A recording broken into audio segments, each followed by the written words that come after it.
សួស្តីបងប្អូនទាំងអស់គ្នាមិត្តនារីទាំងអស់គ្នាយើងមកខាត់ស្ក្រាប់របស់យើងនឹងមាន4មុខណាកាហ្វេទឹកឃ្មុំអំបិលទុំស្រូវសាលីតែបៃតងក្រូចសើចនិងពន្លៃយើងយក4មុខហ្នឹងដាក់លាយចូលគ្នាបន្ទាប់មកយើងលាយជាល្បាយតែមួយបន្ទាប់មកយើងយកខាត់បានទាំងមុខបានទាំងខ្លួនហើយតែមុននឹងខាត់ហ្នឹងបងប្អូនត្រូវតែលាងសម្អាតហ្វមឲ្យស្អាតមកហើយដងខ្លួនដុសសាប៊ូឲ្យស្អាតមកបងប្អូនចាប់ផ្ដើមខាត់យកតែម្ដងណាហើយបងប្អូនមានមុនខ្សាច់មុនខ្នងអ្នកលក់ធានាថាបានផ្សារក្លៀកក្លិនអីណាហើយប្រែកាយដៃប្រែកាយជើងឬក៏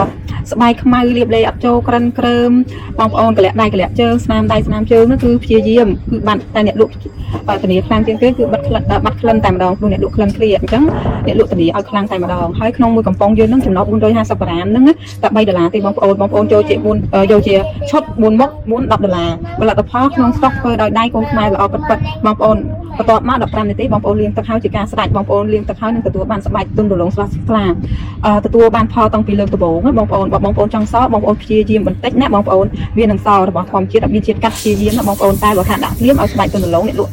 ធានាឲ្យតែម្ដងហើយអ្នកលក់ធានាគុណភាពល្អលើសពីតម្លៃបងប្អូនចាប់អារម្មណ៍ឆាតទិញតាម Telegram 087 86 81 ទីតាំងនៅសាព្រៃទាភូមិចាក់ជ្រូក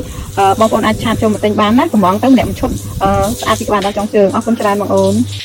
មួយឈុត$10 2ឈុត$20 free ដឹកដល់មុខផ្ទះវឺតតនបានមានស្តុកម៉ួយរៀងម៉ួយដុំវឺតឡើងណាអរគុណម្ដងទៀត